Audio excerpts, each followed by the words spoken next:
le louer. Oui. Et il siège au milieu de la louange de son peuple. C'est pour cela que l'adoration, la louange est un point capital pour un enfant de Dieu. Amen. Amen. Merci Seigneur. Sois glorifié pour ce merveilleux moment que nous passons dans sa présence. Seigneur, nous voulons des moments de qualité avec toi. Nous ne voulons pas être de ceux qui prient peut-être 3 heures ou 10 heures, mais par des prières mécaniques. Nous voulons être de ceux qui t'adorent en esprit et en vérité, avec des cœurs disposés. Oui, Seigneur. Nous voulons t'offrir, Seigneur, nos vies. Nous voulons nous offrir à toi. Oh, Seigneur. Alléluia. Oui, Seigneur. Seigneur, j'aime ce passage dans ta parole qui nous relate l'histoire du prophète Élie. Le prophète Élie, Seigneur mon Dieu, mon roi, a fait face à tous les prophètes de Baal. Mais il avait la ferme assurance que tu étais réel et que tu agissais. Oui, Seigneur. Oh, Jésus. Nous ne voulons pas trembler, Seigneur, devant, Seigneur, les stratégies de l'ennemi. Nous ne voulons pas trembler, Seigneur, devant le découragement de l'ennemi. Non, Seigneur. Parce que nous savons que tu es un Dieu puissant. Et que rien ne peut t'arrêter. Seigneur, ta parole nous dit que tu cherches un homme qui se tienne à la brèche. Tu ne demandes pas une tribu. Tu ne demandes pas une nation. Mais tu commences par un homme. Est-ce qu'il y a un homme qui veut se tenir à la brèche? Est-ce qu'il y a une femme qui veut se tenir à la brèche? Pour le salut de sa famille, pour le salut de son pays, pour le salut de ses amis. Est-ce qu'il y a un homme qui veut se tenir à la brèche? Est-ce qu'il y a une femme qui veut se tenir à la brèche? Qui ne veut pas trembler devant l'adversité?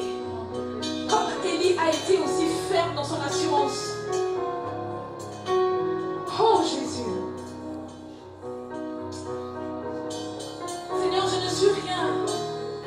Mais je veux te dire ce soir que je mets mon assurance en toi. Parce que tu es celui qui m'a racheté de la mort où j'étais. Et je sais que tu es celui qui peut guérir mon Père. Tu es celui qui peut amener le salut dans ma famille, Jésus. Seigneur, laisse-moi te chanter ce chant, Seigneur, de toute mon âme, de toute ma force, de tout mon être.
Que le Seigneur soit béni. Nous lui rendons encore toute la gloire pour encore sa présence. Et comme toujours, il est fidèle à sa parole. Et encore au milieu de nous, il a encore révélé sa présence. Il a encore révélé qu'il est encore au sein de son peuple. Et pour cela, nous voulons encore lui dire merci, car il honore toujours sa parole. Et pour cela, je crois que nous pouvons encore lui faire confiance davantage et demeurons dans cette attitude-là encore disposée afin de recevoir encore le message qu'il a prévu pour chacun d'entre nous, que le Seigneur encore puisse nous parler, qu'il puisse encore se révéler à nous. Et pour cela, sans plus tarder, nous allons prier le Seigneur afin que sa semence éternelle puisse encore nous affranchir, puisse encore susciter la foi encore dans nos cœurs. Père éternel, notre Dieu, nous te bénissons. Nous voulons encore te recommander ce temps, Seigneur notre Dieu. Nous te prions que ta voix se fasse entendre encore dans nos cœurs. Nous te prions, Seigneur Dieu, que ce message, Seigneur Dieu, ce message, Seigneur, qui impacte nos vies, Seigneur, ce message qui emmène la transformation en nous, Seigneur Dieu, afin que nous soyons plus que vainqueurs, afin que nous soyons des fils et des filles du Dieu vivant, Seigneur notre Dieu. Nous te prions de libérer ce message, Seigneur Dieu, au nom puissant de Jésus-Christ de Nazareth. Manifeste-toi, Seigneur notre Dieu. Atteste de ta présence, Seigneur, à nos côtés encore, Seigneur Dieu, durant ce temps, Seigneur notre Dieu. Sois béni, sois élevé. Dieu fort, Dieu puissant. À toi, Seigneur, nous voulons, Seigneur Dieu, louer, nous voulons encore louer ton Saint-Nom, Seigneur notre Dieu. Sois béni, Seigneur, toi qui appartiens le règne et la victoire pour l'éternité. Merci, Roi vainqueur, au nom de Jésus-Christ. Amen. Nous allons prendre nos Bibles dans le livre de Romains, notre passage de base, comme le thème est intitulé « Plus que vainqueur ». Et ce thème a été tiré du livre de Romains, dans le chapitre plutôt 8, verset 37. Nous allons le lire ensemble. Romains chapitre 8, à partir du verset 34 jusqu'au verset 37, je lis la parole. Romains chapitre 8, verset 34 jusqu'au verset 37. Qui est celui qui condamne? C'est Christ qui est mort, mais plutôt qui est aussi ressuscité, qui est aussi à la droite de Dieu, qui aussi intercède pour nous. Qui est-ce qui nous séparera de l'amour du Christ? Tribulation, ou détresse, ou persécution, ou famine, ou nudité, ou péril, ou épée. Selon qu'il est écrit, pour l'amour de toi, nous sommes mis à mort tout le jour. Nous avons été estimés comme des brebis de tuerie. Au contraire, dans toutes ces choses, nous sommes plus que vainqueurs par celui qui nous a aimés. Voilà d'où tire notre thème de ce séminaire encore en ce jour. Ce séminaire qui aura lieu aujourd'hui et demain. Et ce thème a pour nom plus que vainqueur. C'est-à-dire en tant qu'enfant de Dieu, comment nous qui appartenons à Christ Jésus, comment nous sommes plus que vainqueurs. Et la parole ici a été dite par l'apôtre Paul. Ici, il dira, qu'est-ce qui me séparera de l'amour de Dieu? Serait-ce les tribulations? Serait-ce la famine? Serait-ce la nudité? Serait-ce les tribulations, la détresse, les persécutions? Non, rien ne me séparera de l'amour de Dieu. Et au verset 37, là où il va proclamer cette belle parole, il va dire au-dessus de toutes ces choses, c'est-à-dire au-dessus de la tribulation, de la persécution, dans toutes ces choses, nous sommes plus que vainqueurs par celui qui nous a aimés. Pour commencer, j'aimerais que nous nous posions cette question-là. À qui ici Paul faisait référence lorsqu'il disait « Nous sommes plus que vainqueurs ». Et pour cela, j'aimerais qu'on puisse prendre un passage dans le livre de Colossiens, Colossiens chapitre 3, Colossiens chapitre 3, verset 3. Colossiens chapitre 3, verset 3. La parole de Dieu nous dit, « Car vous êtes morts et votre vie est cachée avec le Christ en Dieu. » Ici, la parole de Dieu nous dit, la parole s'adresse aux chrétiens de Colosse et elle dit ici que vous êtes morts, vous qui appartenez à Jésus-Christ, vous qui avez abandonné les choses anciennes, c'est-à-dire les choses qui ne plaisaient pas à Dieu, maintenant, parce que vous les avez abandonnées, vous êtes morts par rapport à votre propre volonté. Vous êtes morts par rapport à votre volonté charnelle, et parce que vous êtes morts par rapport à votre ancienne vie, Dieu maintenant vous donne la capacité, il vous donne maintenant la grâce de pouvoir être en Christ. Il dit, vous êtes morts et votre vie est cachée avec le Christ en Dieu. C'est-à-dire, lorsque nous acceptons le Seigneur Jésus, notre vie est maintenant dans le Seigneur Jésus. C'est-à-dire, tel que nous sommes, lorsque nous avons reçu le Seigneur Jésus,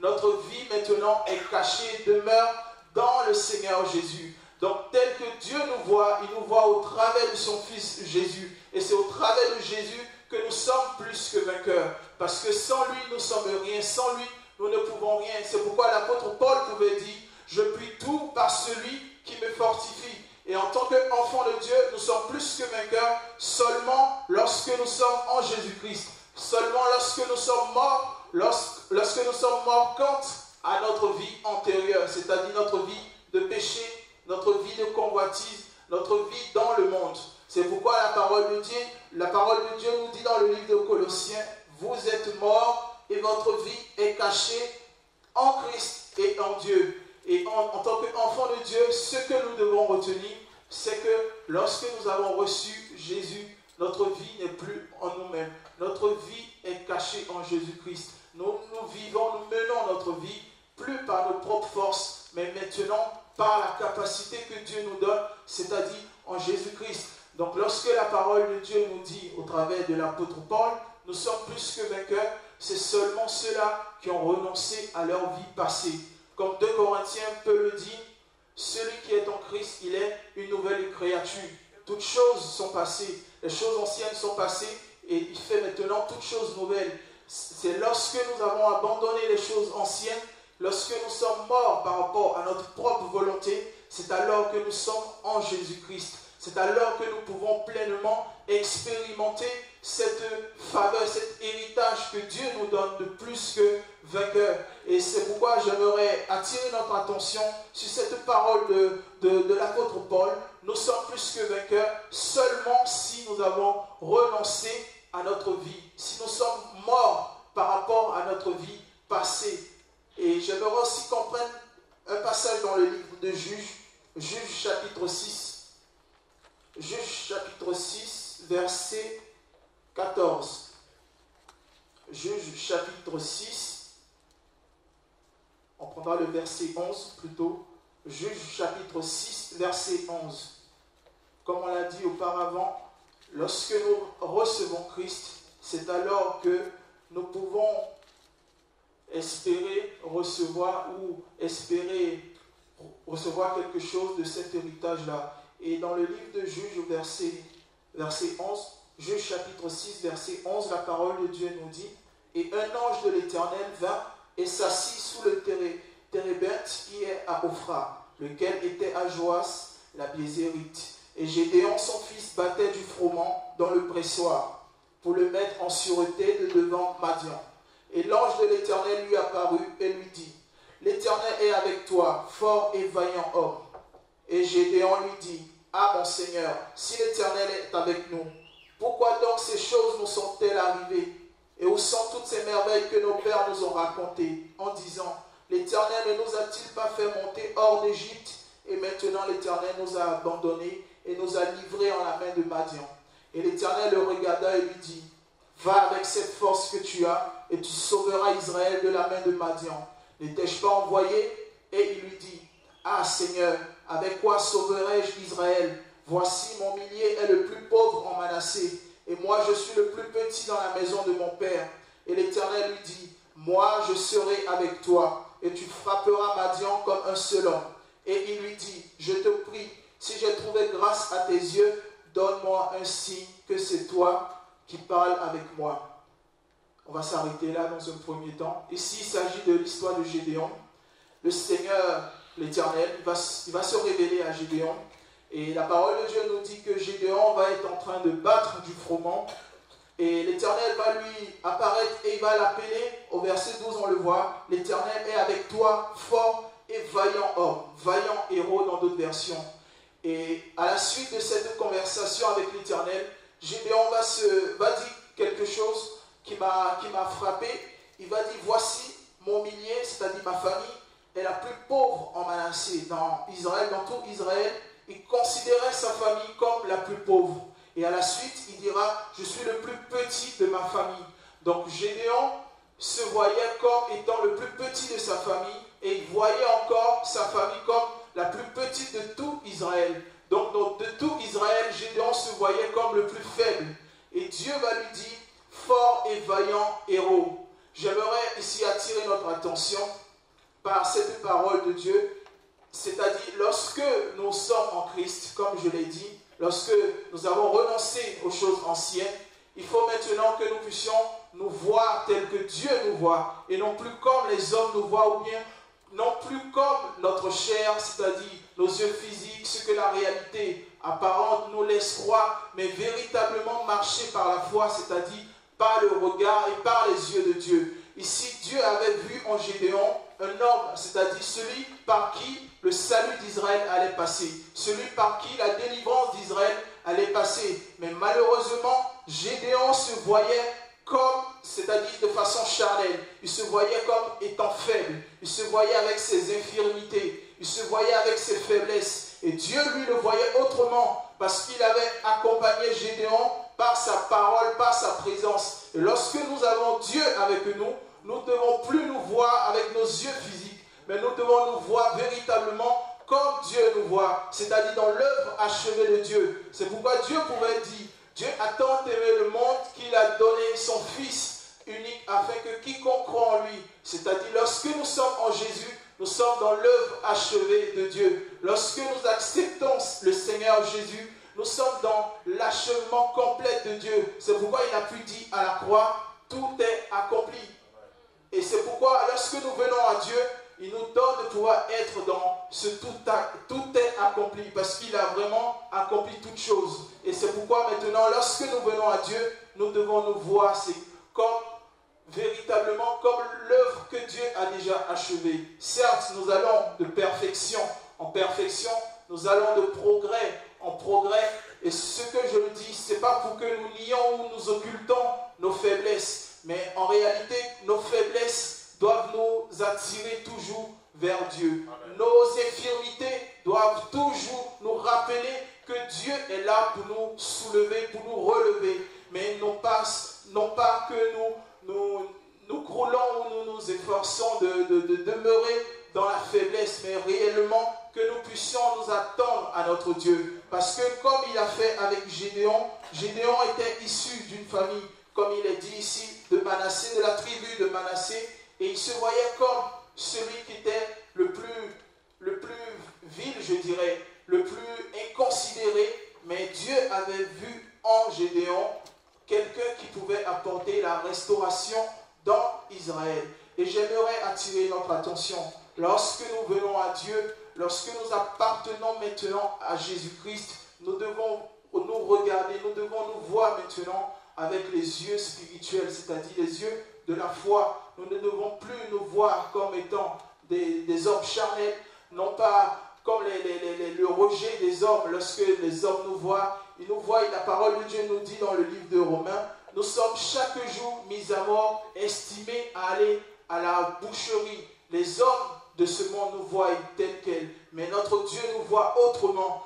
Notre Dieu nous voit comme des pierres précieuses. Notre Dieu nous voit comme des perles qui ont de la valeur et qui ont de l'estime. Et c'est pourquoi en tant qu'enfants de Dieu, nous devons nous armer de cette pensée-là. Nous devons nous équiper de cette pensée-là, de cette arme-là, afin de pouvoir vaincre et dominer sur toutes les situations de nos vies. Et c'est pour ça que j'aimerais attirer notre attention sur ce passage-là. Lorsque Dieu s'est révélé à Gédéon, Gédéon était en train de battre du froment, la parole nous le dit.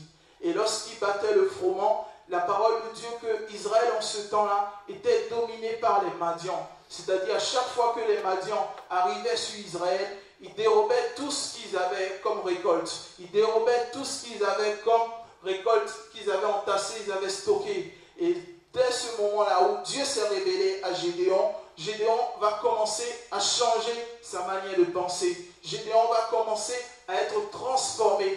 Et jusqu'au verset, je veux que nous puissions le prendre tous ensemble. Chapitre 7, la parole de Dieu nous dit, chapitre 7 à partir du verset 1 jusqu'au verset 2. et Jérubal, qui est Gédéon, se leva de bonne heure, et tout le peuple qui était avec lui, et il campait près de la source de Harod. Et il avait le camp de Madian au nord, du côté de la colline de Morée, dans la vallée. Verset 2. Et l'Éternel dit à Gédéon, le peuple qui est avec toi est trop nombreux pour que je livre Madian en leurs mains, de peur qu'Israël ne se glorifie contre moi. Avant, j'aimerais aussi qu'on puisse lire, toujours au chapitre 6, le verset 34. Verset 34 jusqu'au verset 40. Je lis la parole. Et l'Esprit de l'Éternel revêtit Gédéon, et il sonna de la trompette. Et les Abiézérites furent assemblés à sa suite. Et il envoyait des messagers par tout Manassé, et eux aussi furent assemblés à sa suite. Et il envoya des messagers à Azer, et à Zabulon, et à Nephtali. Et ils montaient à leur rencontre. Et Gédéon dit à Dieu, si tu veux sauver Israël par ma main, comme tu l'as dit, voici, je mets une toison de laine dans l'air. Si la rosée est sur la toison seule, et que la sécheresse soit sur toute la terre, alors je connaîtrai que tu sauveras Israël par ma main, comme tu l'as dit. Par exemple, ici, la parole de Dieu nous dit que Gédéon va demander les signes à Dieu pour voir réellement si c'était Dieu qui lui parlait. Parce qu'il avait des doutes. Il avait reçu cette visitation de Dieu, mais il avait toujours des doutes.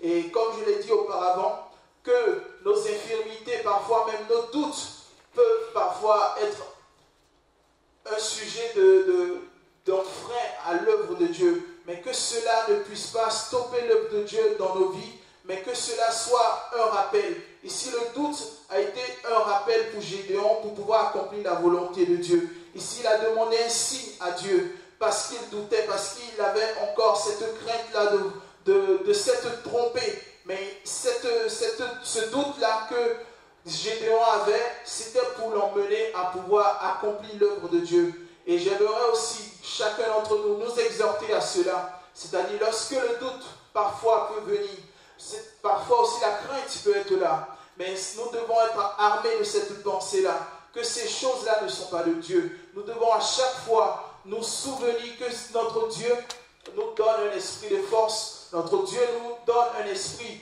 d'amour, de sagesse et d'intelligence. Et lorsque nous sommes en Jésus-Christ, nous sommes appelés à dominer sur nos doutes, sur nos craintes et sur nos peurs. Et ici, Gédéon a demandé un signe à Dieu. Et à la fin, la parole de Dieu nous dit, au chapitre 7, que Gédéon avait une armée avec lui qui était au nombre de 32 000. Et Dieu va lui demander de réduire encore ce nombre-là, de passer jusqu'à 300 hommes. Et cela encore m'a montré quelque chose, c'est que parfois dans nos vies, notre position, c'est-à-dire position de supériorité parfois, notre privilège parfois aussi qu'on peut avoir, notre confort, peut être des freins, c'est-à-dire peuvent nous empêcher d'expérimenter cette parole de plus que vainqueur. C'est-à-dire ici, Gédéon était avec une armée de 32 000, mais selon le plan de Dieu, ces hommes-là n'étaient pas faits, ces hommes-là n'étaient pas prêts pour la bataille, parce que Dieu craignait que ces hommes puissent en quelque sorte s'appuyer sur le nombre qu'ils étaient. Dieu craignait que ces hommes avaient prendre pour appui le nombre et la force de toute cette armée-là. C'est pourquoi il a demandé à réduire. Et parfois aussi, Dieu nous met aussi à l'étroit dans nos vies, dans nos situations, pour pouvoir expérimenter sa grâce, pour pouvoir expérimenter sa victoire dans nos vies, afin que toute la gloire lui revienne. Parfois, Dieu nous met à l'étroit pour pouvoir manifester sa puissance en quelque sorte. Et ici, Gédéon a été appelé à expérimenter ce thème de plus que vainqueur, parce qu'il avait été emmené par Dieu de réduire son armée de 32 000 jusqu'à 300 personnes. Là, parce que Dieu voulait se glorifier, parce que Dieu a voulu attester de sa présence aux côtés de cette armée-là. Et Dieu aussi, dans nos vies, il nous met parfois aussi exprès à l'étroit, afin de pouvoir glorifier son nom dans nos vies. Et cela parfois passe par des épreuves, cela parfois passe par des combats, mais Dieu fait toutes choses pour glorifier son nom dans nos vies. Et parfois, nous en tant qu'enfants de Dieu, nous devons reconnaître ces situations-là. Nous devons les reconnaître afin de ne pas blasphémer contre Dieu, afin de ne pas nous décourager, mais au contraire de nous armer de l'Esprit de Dieu et de dominer sur les situations, de dominer sur tout ce qui est opposition et adversité dans nos vies. Amen. Et c'est ce à quoi j'ai eu à cœur, frères et sœurs, de partager avec nous. C'est-à-dire, lorsque nous recevons le Seigneur Jésus, c'est-à-dire l'œuvre achevée de Dieu, nous devons maintenant nous regarder tel que Dieu nous voit, et non plus tel que le monde nous voyait autrefois, mais réellement comme Dieu nous voit. Dieu nous voit dans son œuvre achevée. Et quand je le dis, je ne le dis pas pour que nous croyons supérieurs à quiconque, ou nous nions, ou nous occultons nos infirmités, mais réellement pour que l'œuvre de Dieu s'accomplisse dans nos vies. Parce que la parole de Dieu nous le dit dans le livre de Colossiens, nous sommes morts, et maintenant notre vie, elle est cachée en Jésus-Christ. Et c'est lui l'œuvre achevée de notre Dieu. Et chacun d'entre nous ici, tel que nous sommes, si nous avons réellement reçu le Seigneur Jésus, notre Dieu nous voit au travers de son Fils. Notre Dieu nous voit au travers de celui-là qu'il a envoyé pour que nous soyons sauvés, pour que nous puissions acquérir cet esprit-là de plus que vainqueur. Le livre de Romains nous dit que ce n'est point un esprit de timidité que Dieu nous a donné, mais c'est un esprit de force, de sagesse et d'amour. Et c'est de cet esprit-là que j'aimerais nous parler en ce soir, que réellement nous puissions nous armer de son esprit, que réellement nous puissions nous équiper de cet esprit de plus que vainqueur, parce que notre Dieu a déjà tout accompli. Et pour finir, j'aimerais aussi qu'on puisse prendre un passage dans la Bible, dans le livre de 1 Jean, l'épître de Jean, 1 Jean chapitre 4, verset 4. 1 Jean chapitre 4, verset 4. La parole de Dieu nous dit: pour vous, enfants, vous êtes de Dieu et vous les avez vaincus, parce que celui qui est en vous est plus que celui qui est dans le monde. Voilà ici ce que l'apôtre Jean dira. Vous, petits enfants, vous les avez vaincus, c'est-à-dire vous êtes victorieux d'eux. Et parce que celui qui est en vous, qui est en nous, qui nous a été donné lorsque nous avons reçu le Seigneur Jésus, si ce n'est son esprit, si ce n'est son esprit de Dieu. Et j'aimerais aussi nous exhorter véritablement à marcher avec cette parole-là. C'est-à-dire en tant qu'enfants de Dieu, en tant qu'enfants du Seigneur Jésus, en tant qu'enfants et serviteurs de Dieu, nous ne marchons pas à l'Esprit de Dieu. Et celui qui est en nous a triomphé le monde. Celui qui est en nous a triomphé les difficultés que nous pouvons rencontrer. Parfois, nous pouvons rencontrer l'incompréhension. Parfois, nous pouvons rencontrer le rejet. Mais toutes ces choses-là ne peuvent pas nous freiner dans l'œuvre que Dieu a prévue pour chacun d'entre nous. Et sur ce, j'aimerais finir et nous exhorter véritablement à marcher avec cette pensée-là. C'est-à-dire, lorsque nous avons reçu le Seigneur Jésus-Christ, nous sommes dorénavant plus que vainqueurs, parce que nous nous voyons tel que Dieu nous voit, et non plus maintenant comme le monde nous voit. Et marchons avec cette pensée-là, marchons avec cette vision que Dieu nous donne, afin de pouvoir triompher et aller de victoire en victoire, parce que notre Dieu, c'est lui le roi vainqueur, et c'est à lui qu'appartient la victoire, parce que c'est lui qui a vaincu aussi l'ennemi de nos âmes. C'est lui qui a vaincu la mort et le péché. Et c'est lui aussi qui nous donne la capacité et le pouvoir de pouvoir triompher sur toutes ces choses-là. C'est pourquoi la parole de Dieu nous dit, par l'apôtre Paul, par celui qui nous a aimés. Il nous a tant aimés qu'il a donné son Fils. Et en nous donnant son Fils, Jésus, en croyant en lui, il nous donne aussi le pouvoir surmonter toutes ces choses. Et sur ce, frères et sœurs, j'aimerais nous exhorter véritablement à marcher avec cette parole-là, et que le Seigneur puisse encore accomplir les victoires dans nos vies. Amen. Que le Seigneur soit béni.